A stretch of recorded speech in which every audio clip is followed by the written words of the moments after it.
আমি সাকিবের সাথে সালমানের কোনো তুলনাই করতে হয় না। সাকিব যদি হয় ব্রাজিল, তো সালমান হচ্ছে কুমিল্লার একটা ফুটবল টিম। দর্শক এইখানে দেখতে পাচ্ছি সালমান ভক্তরা ভাঙচুর করতেছে, এই সালমান শাহকে অপমান করায় তারা কিন্তু ভয়াবহ রূপ নিয়ে রাজপথে নামে। এদিকে আজ সালমান শাহকে নিয়ে বিস্ফোরক মন্তব্য করে চিত্রনায়ক সোহেল রানা। সালমান শাহকে শাকিব খানের সাথে তুলনা করে অপমান করে এই নিয়ে এবার দেশবাসী কেঁপেছে। সালমান ভক্তরা আবারও রাজপথে নামে। বাংলাদেশকে দেওয়ার মতো যে তার একটা কলা কৌশল ছিল, সে জায়গা থেকে তাকে হত্যা করে পুরো বাংলাদেশটাকে থামাই দেওয়া হয়েছে। যদি আজকে সালমান শাহ বেঁচে থাকতেন, তাহলে হয়তো বা আজকে আমাদের বাংলাদেশের ইন্ডাস্ট্রিটা, ফিল্ম ইন্ডাস্ট্রিটা পৃথিবীর অনেক দেশের সাথে, বিশেষ করে হলিউড বলিউডের পর্যায়ে চলে যেতে পারত। সে জায়গা থেকে যারা এই হত্যার সাথে জড়িত, আমি চাই প্রত্যেকটা লোক তাদের সর্বোচ্চ শাস্তি ফাঁসি হোক। বিশেষ করে আমি সালমান শর্মা এবং তার মামা, ওনাদেরকে আমি অন্তর থেকে ধন্যবাদ জানাই। 10টার দিকে বোধ হয় সামিরা এবং সালমানের বাবা দুজন আসছে আমার ডাবিং সেট। তাদের সঙ্গে বাদ বিতণ্ডা বা রাগারাগি এগুলো আমার চোখে পড়ে। আপনি পৃথিবীর মায়া ছেড়ে চলে যাচ্ছেন, মানে মানসিকভাবে আপনাকে দেখলেই বোঝা যাবে। সালমান শাহ ভাই আমার গলা ধরে ছবি তুলছিল এবং স্বপ্নুর আপা উনি আমার সাথে একসাথে পাশাপাশি গলা কাঁধে হাত রেখে ছবি তুলছে। এটা কি এফবিসির ভিতরে কিভাবে এটা কিভাবে বলেন? আমি সহশিল্পী হিসাবে এফবিসিতে কাজ করছি। মানে সালমান শাহকে নিয়ে ফিল্ম ইন্ডাস্ট্রিতে যে কত ধরনের নোংরামি হয়েছে, নোংরা রাজনীতি হয়েছে, তার উপরে কয়েকবার হামলা হয়েছে এবং ওনার উপরে যখন হামলা হয়েছে তখন উনি প্রেস ক্লাবে একটা সংবাদ সম্মেলন করছিলেন। তো সেই সংবাদ সম্মেলনে উনি দেশবাসীর কাছে, রাষ্ট্রের কাছে ওনার জীবনের নিরাপত্তা চেয়ে মানে সংবাদ সম্মেলনটা করছিলেন। সালমান শাহ তার জীবনের নিরাপত্তা চেয়েছিল দেশবাসীর কাছে। আজকে আমরা দেখতে পারি সালমান শাহকে অনেকের সাথে তুলনা করে অপমান করা হচ্ছে এবং অনেক নতুন তথ্য সালমান শাহর বিষয়ে প্রকাশ করা হচ্ছে। আপনারা দেখতে পারবেন এই মুহূর্তে বাংলাদেশে উত্তাল পরিস্থিতি। সালমান ভক্তরা আবারও রাজপথে নেমে আন্দোলন করতেছে, মিছিল করতেছে যে কেন সালমান শাহকে অপমান করা হবে এবং অনেকের সাথে তুলনা করা হবে। দর্শক শ্রোতা, আপনারা সম্পূর্ণ ভিডিও দেখবেন সালমান ভক্তরা কি করতেছে আজ রাতে রাজপথে, অন্যদিকে কি গোপন তথ্য আসে সালমান শাহর বিষয়ে, সবকিছু আপনাদের সামনে এক এক করে ধারাবাহিকলি তুলে ধরবো। আসুন আমরা কথা বাড়াচ্ছি না, আমরা সরাসরি ভিডিওর মূল আলোচনায় চলে যাচ্ছি। সাকিব যদি হয় ব্রাজিল, তো সালমান হচ্ছে এই কুমিল্লার একটা ফুটবল টিম। এটা ব্যাখ্যা শুনবো। সালমান শাহকে তুমি আর্টিস্ট হিসাবে তুমি আগে রিসিভ করে নাও। তার শুরু করে তাকে পছন্দ করতো সেই সময়ের লোকজনেরা শুধু দুই একটি কারণের জন্য। সেই সব সময় যেগুলো খুব প্রচলিত ছিল না বা প্রচলিত করতে পারেনি, যদিও ওগুলোর মধ্যে দুই একটা রুবেল করেছে, কিন্তু সালমান শাহ সেইগুলোকে ভীষণ রকমভাবে ইয়াং জেনারেশনের মধ্যে ঢুকিয়ে দিয়েছিল। মানে পার্থক্যটা মৌলিক কোন জায়গাতে? মানে আমরা গত 20-25 বছর তো আমরা অনেক কিছু বলছি, স্মরণ করছি বা আইকন বানাচ্ছি। মানে যদি শাকিব খান ভাইয়ের যে পরিশ্রমের কথাটা বলি, 2 দশকের কথাটা বলি, তো সেক্ষেত্রে এটাও আমরা শুনি যে এখনো সালমান শাহর জনপ্রিয়তা ফাটা কমেনি, বা আমাদের যারা এখন 20-25 বছর বয়স তারা তো আমরা সালমান খানকে দেখেছি, এখন শাকিব খানকে দেখছি, তো মনে হচ্ছে যে মনে হয় সালমান শাহ আমাদের কাছে ভালো লাগতেছে, এটা আসতেছে আর কি। কিন্তু মৌলিক পার্থক্যটা আপনারা ধরতে পারেন, বুঝতে পারেন। আমি তোমাদের এই বক্তব্যের সাথে আমি একদমই একমত নই, একদম সম্পূর্ণ একমত নই। আমি ভিন্ন মত। আমি সাকিবের সাথে সালমানের কোনো তুলনাই করতে হয় না। সাকিব যদি হয় ব্রাজিল, তো সালমান হচ্ছে এই কুমিল্লার একটা ফুটবল টিম। আচ্ছা, এটা ব্যাখ্যা শুনবো। ব্যাখ্যা দেওয়া তো ছেলেটা মারা গেছে, তাকে আমি স্নেহ করতাম, তার ব্যাখ্যাটা তো খুব, আমি তো ওই একটা কথা দিয়ে তাকে বুঝিয়ে দিলাম যে একটা হচ্ছে ব্রাজিল আর একটা হচ্ছে কুমিল্লার। সালমান, আমি তোমাকে প্রশ্ন করি, সালমান জীবনে ছবি করছো কয়টা? 26টার কথা শুনি। 20টা কি 26টা? হিট করছো কয়টা? এখন তো সকলে বলতেছে সবই হিট, কিন্তু আসলে হিট করছো কয়টা জিজ্ঞেস করো, জানো, পেপারে দেখো, ওই রিপোর্ট নিয়ে জানো। It's only 3। যে ছবিতে প্রথম আসছে আর যে ছবিতে মারা গেছে, মারা যাওয়ার আগে শেষ করে গেছে, সেটা এইবার শেষ। এর মাঝখানে কোন ছবিটা তো ক্লিক করছে? কারণ একটা লোক 20টা ছবি করে বা 22টা ছবি করে সে কম্পারেবল হয় কি করে? কয়টাকে 22টা ছবিতে কয় ধরনের ক্যারেক্টারে অভিনয় করেছে? ডাইভার্সিফিকেশন যদি না থাকে তাহলে একটা অভিনেতার অভিনয় তুমি বুঝবে কি করে? একটা চাষার ভূমিকা অভিনয় করলো, একটা রিক্সাওয়ালার ভূমিকা অভিনয় করলো, রাজার ভূমিকা অভিনয় করলো, রাজাক ডাইভার্সিফাইড ক্যারেক্টারে অভিনয় করেছে। তুমি তাকে বলতে পারো ভার্সেটাইল আর্টিস্ট। সালমান শাহকে তুমি আর্টিস্ট হিসাবে তুমি আগে রিসিভ করে নাও।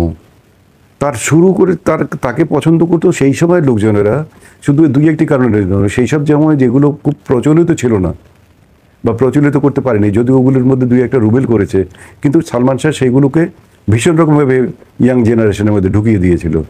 মাথায় একটা এই ক্যাপ পরতো, এই বুকের বাটনটা খুলে রাখতো, তারপরে এই চশমাটা করে পড়তো, এইভাবে করে পড়তো।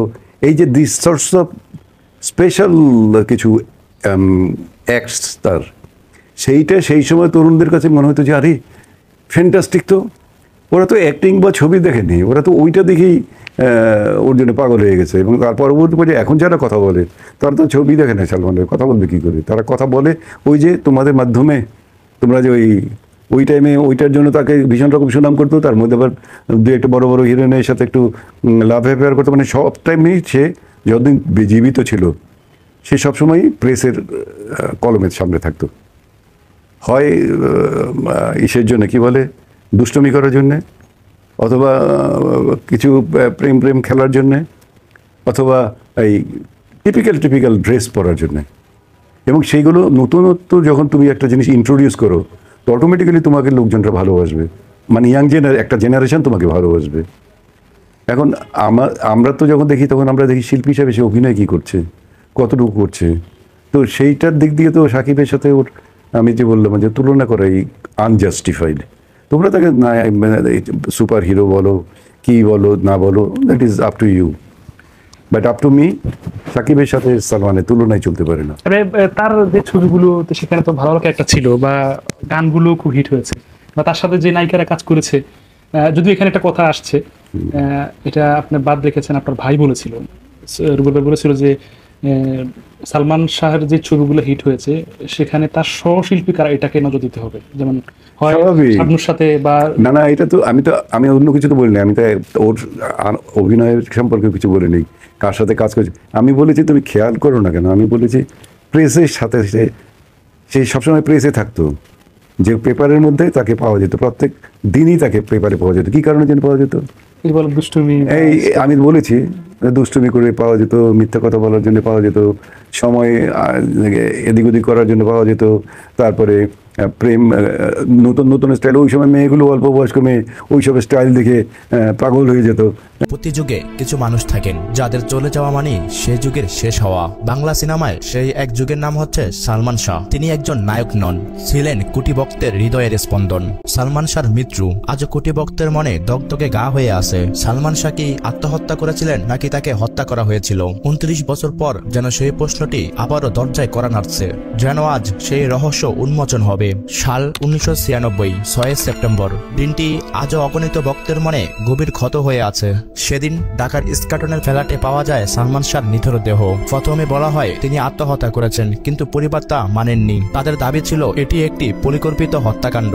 দীর্ঘ 29 বছর ধরে মামলা, তদন্ত আর পাল্টা তদন্তের ঘূর্ণিপাকে এই রহস্য হারিয়ে যাচ্ছিল সময়ের ধুলোয়। কিন্তু থেমে যাননি এক মা, নীলা চৌধুরী। তার অবিরাম আইনি লড়াইয়ের ফলে এখন আদালত মামলাটিকে আত্মহত্যা নয়, হত্যা মামলা হিসাবে গ্রহণ করেছে। 2020 সালে পিবিআই তাদের রিপোর্টে বলেছিল সালমান শাহ আত্মহত্যা করেছিলেন। পারিবারিক কলহ, শাবনূরের সঙ্গে অতিরিক্ত ঘনিষ্ঠতার কারণে মানসিক চাপে পড়ে। কিন্তু সালমান শাহর মা নীলা চৌধুরী সেই রিপোর্ট মানেননি এবং আদালতে আপত্তি জানান। অবশেষে আদালত তার আবেদন মঞ্জুর করে মামলাটি হত্যা মামলা হিসেবে পুনরায় খোলার নির্দেশ দেন। এই সিদ্ধান্তের পেছনে আছে 1997 সালের এক গুরুত্বপূর্ণ ঘটনা। রিজভী আহমেদ নামে এক আসামি আদালতের স্বীকারোক্তি দিয়েছিলেন সে সালমান শাহকে হত্যা করার পরিকল্পনায় ছিলেন এবং ঘটনাটি আত্মহত্যার মতো সাজানো হয়েছিল। এই আসামির জবানবন্দি সালমান শাহের পরিবারের সন্দেহকে আরো দৃঢ় করে তোলে। নতুন এই মামলাটি 11 জনের উপরে দায়ের করা হয়। তাদের মধ্যে আছেন সালমান শাহের স্ত্রী সামিরা হক, প্রযোজক ও ব্যবসায়ী আজিজ মোহাম্মদ বাই।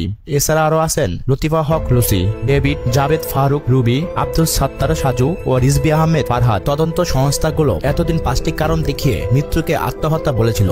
স্ত্রীর সঙ্গে কলহ, শাবনূরের সঙ্গে সম্পর্ক, অতিরিক্ত আবেগ প্রবণতা, মায়ের সঙ্গে গভীর সম্পর্ক ও সন্তানহীনতা। কিন্তু পরিবার এই যুক্তিগুলো মানতে নারাজ। সেদিনের ঘটনাগুলো ছিল রহস্যে ঘেরা। সকালে বাবা ছেলের সঙ্গে দেখা করতে গিয়েও দেখা করতে পারেননি। তার কিছুক্ষণ পর ফোনে খবর পান সালমান শাহ আর নেই। মা ছুটে গিয়ে দেখেন ছেলের নিথর দেহ বিছানায়, আর কয়েকজন তার হাত পায়ে তেল মালিশ করছে। পরিবারের অজান্তেই পুলিশ অপমৃত্যুর মামলা করে ফেলে। সেই থেকে শুরু হয় 29 বছরের লম্বা অপেক্ষা। দীর্ঘ 29 বছর পর বাংলা চলচ্চিত্রের মহানায়ক সালমান শাহর মৃত্যুর নতুন রহস্য উন্মোচন হয়। ভক্তরা বিশ্বাস করেন সালমান শাহর মতো একজন কিংবদন্তি কখনো নিজের জীবন শেষ করতে পারেন না। তিনি আজও বেঁচে আছেন মানুষের ভালোবাসায়, সিনেমার পর্দায় আর প্রতিটি হৃদয়ে। হয়তো একদিন সত্যি জানা যাবে সে বাংলাদেশের ইন্ডাস্ট্রিকে এত দ্রুত এগিয়ে নিয়েছিল যা বিশ্বমানের পর্যায়ে চলে গেছিল। আমাদের পাশের দেশের এই যে শাহরুখ খান সহ সালমান খান সহ তাকে অনেকে ফলো করত। তার যে অবস্থা, তার যে যোগ্যতা, তার যে মেধা বাংলাদেশকে দেওয়ার মতো যে তার একটা কলা কৌশল ছিল, সে জায়গা থেকে তাকে হত্যা করে পুরো বাংলাদেশটাকে থামাই দেওয়া হয়েছে। সালমান শাহ যখন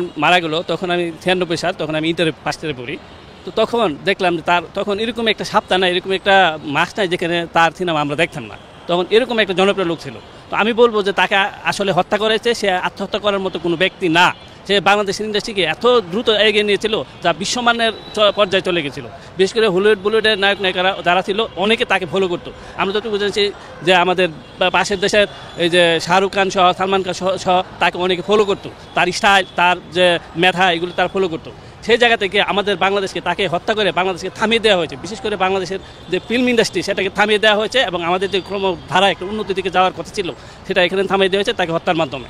তো আমরা চাই যে তার এই হত্যার বিচার দ্রুত হোক। 29 বছর পরেও বাংলাদেশের জনগণের এইভাবে ফুসছে, এটা একটাই কারণ যে তার যে অবস্থা, তার যে যোগ্যতা, তার যে মেধা বাংলাদেশকে দেওয়ার মতো যে তার একটা কলা কৌশল ছিল, সে জায়গা থেকে তাকে হত্যা করে পুরো বাংলাদেশটাকেই থামাই দেওয়া হয়েছে। যদি আজকে সালমান শাহ বেঁচে থাকতেন তাহলে হয়তো বা আজকে আমাদের বাংলাদেশের ইন্ডাস্ট্রিটা, ফিল্ম ইন্ডাস্ট্রিটা পৃথিবীর অনেক দেশের সাথে, বিশেষ করে বলিউডের পর্যায়ে চলে যেতে পারতো। সে জায়গা থেকে যারা এই হত্যার সাথে জড়িত, আমি চাই প্রত্যেকটা লোক তাদের সর্বোচ্চ শাস্তি ফাঁসি হোক। বিশেষ করে আমি সালমান শর্মা এবং তার মামা ওনাদেরকে আমি অন্তঃস্থল থেকে ধন্যবাদ জানাই। এরকম মানুষ আছে বলেই এবং সালমান শাহ আমার মতো অসংখ্য সালমান শাহ ভক্ত বাংলাদেশে বেঁচে আছে বলে আজকের এই দিনটা আমরা খুঁজে পেয়েছি। তা না হলে এটা হত্যার আড়ালেই চলে যেত। তখন কখনোই আমরা এটা যে হত্যা মামলা দায়ের হতো এই সুদিনটা ফিরে আসতো না। এটা আরেকটা কারণ হলো যে গত বছর যে আমাদের একটা আন্দোলন সংগ্রাম হলো, এই সংগ্রামের মধ্যে একটা স্থিতিশীল পরিবেশ বাংলাদেশের মধ্যে বিরাজ করছে। সেই জন্য এই পরিবেশটা আজকে আমরা খুঁজে পেয়েছি, যার জন্যই সালমান শাহ সহ অসংখ্য যারা পিছনে হত্যা হয়েছে তাদের হত্যার যে দাবিটা আমরা করতে পেরেছি। আর বিগত সময়ে আমরা দেখেছি যে বাংলাদেশের এরকম একটা পরিস্থিতি ছিল, কেউ হত্যা হয়েছে, কেউ হয়েছে, যদি তার কোনো সক্ষমতা না থাকতো, তাদের আইনের কাছে পৌঁছানোর মতো ক্ষমতা না থাকতো, লোক না থাকতো, কিংবা মামা খালার জোর না থাকতো, তারা কখনোই এরকম আলোর দিকে যেতে পারতো না। ঠিক সালমান শাহ হত্যার ব্যাপারটা এরকমভাবেই পিছনে পড়ে রয়েছে। তো আমরা এই সময়ে যেহেতু একটা আমরা আলোর মুখ দেখতে পাচ্ছি, দীর্ঘদিন পরে হলো সে সালমান শাহ ভাই আমার গলা ধরে ছবি তুলছিল এবং শাবনূর আপাও উনি আমার সাথে একসাথে পাশাপাশি গলা কাঁধে হাত রেখে ছবি তুলছে। এটা কি এফবিসির ভিতরে কিভাবে এটা কিভাবে বলেন? আমি সহশিল্পী হিসাবে এফবিসিতে কাজ করছি 2 বছর, সহশিল্পী হিসাবে এফবিসিতে কাজ করছি। এই কাজ করার সুবাদে আমার সাথে সাক্ষাৎ হয়েছে, দেখা হয়েছে, কথা হয়েছে। এত সুন্দরভাবে ব্যবহার করতো যে আমরা এক পরিবারের সন্তান, এরকম সৌহার্দ্যভাবে আমাদের সাথে চলাফেরা করতো। আর সালমান শাহকে সর্বশেষ দেখার স্মৃতিটা একটু শুনতে চাই। সর্বশেষ আমার সাথে দেখা হয়েছে আনন্দ ছবিতে, এরপরে আর আমার দেখা হয় নাই। আমার ভাগ্য খারাপ, আমি তাকে হারিয়ে ফেলছি এবং আমি তার গেটআপে দীর্ঘ 2 বছর চলছিলাম। আমার সাথে অসমাপ্ত কাজ যে নায়কটা লাস্টে করছিল, ওনার সাথে তর্ক হয়েছে যে আমি কি জন্য ওনার গেটআপে চলি। আমি বলছি যে একজন নায়ক, উনি আমার ভক্ত, আমি ওনার ভক্ত, আমি ওনার সাথে কাজ করছি। সালমান শাহ সাহেব উনি অনেক ভালো মনের ছিল, এখন ওনার স্মৃতি আমি ধরে রাখতে চাইতেছি। আমার চলাফেরা যাতে উনি ওনার স্মৃতি মানুষ, সালমান শাহর স্মৃতি মানুষ দেখে এবং আফসোস করে এবং কাজ এই ওনার হত্যার বিচার চায়। আমি এই দাবি জানাইতে এখানে আসছি, সালমান শাহ হত্যার বিচার যাতে হয়, এই বাংলার জমিনে মানুষ যাতে দেখতে পারে এবং দৃষ্টান্ত হয়ে থাকে। আপনি তো সালমান শাহের সঙ্গে কাজ করেছেন, সালমান শাহ যেদিন চলে গেলেন ওই দিন আসলে এফডিসিটা কেমন ছিল? সালমান শাহ ভাই হত্যার খবর যখন আমরা পাই তখন আমরা সবাই সুইটা এফডিসিতে চলে যাই এবং এফডিসির থমথমে অবস্থা, মানে কোনো নিস্তুত হয়ে গেছে, মানুষ আত্মহারা হয়ে গেছে যে মানুষের কিভাবে চলবে, এখন চলচ্চিত্র কিভাবে চলবে, আমরা কিভাবে ওনার সাথে কাজ করুম, আমরা ওনাকে কোথায় পাবো, আমরা পুরো নিস্তব্ধ হয়ে গেছি, পুরো চলচ্চিত্র নিস্তব্ধ হয়ে গেছে, এফডিসি নিস্তব্ধ হয়ে গেছে।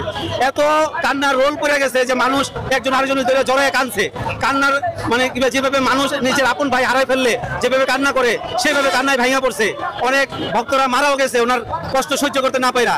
এই দেশের মধ্যে এরকম ইতিহাস আর হয় নাই, এটা নজিরবিহীন ইতিহাস যে একজন নায়ক মারা যাওয়ার পর ভক্তরা কত কষ্ট পায় এবং মারা যেতে পারে। এবং তার জন্য আজও পর্যন্ত এই 30 বছর চলতেছে, 29 বছর, আজও পর্যন্ত তার জন্য মানুষ এখনো কান্না করে, এখনো দোয়া করে। দর্শক দেখতে পাচ্ছেন এখানে কিন্তু 2 ভাই আছে, একজন হলো সালমান শাহকে ফলো করে এবং আরেকজন তিনিও কিন্তু সালমান শাহ ফ্যান এবং সালমান শাহকে কাছ থেকে দেখার সুযোগ হয়েছে। একটু আপনার কাছে সালমান শাহর গল্পটা শুনতে চাই। সালমান শাহ এফডিসিতে কেমন দেখেছেন? উনি খুবই ভালো মনের ছিল এবং ওনার যে চালচলন, ওনার যে কথাবার্তা, মনে হইতো যে আমাদের সাথেরই শিল্পী, আমরা একই পরিবারের সবাই। এত ভাব। দর্শক আপনারা তো দেখলেন এখানে কি কথা হচ্ছে, অনেকেই কিন্তু অনেক কথা বলতেছে, অনেকে আলোচনা করতেছে, অনেকে আবার সমালোচনা করতেছে দেশের বিভিন্ন অবস্থা এবং পরিস্থিতি নিয়ে সবাই সবার মন্তব্য প্রকাশ করতেছে।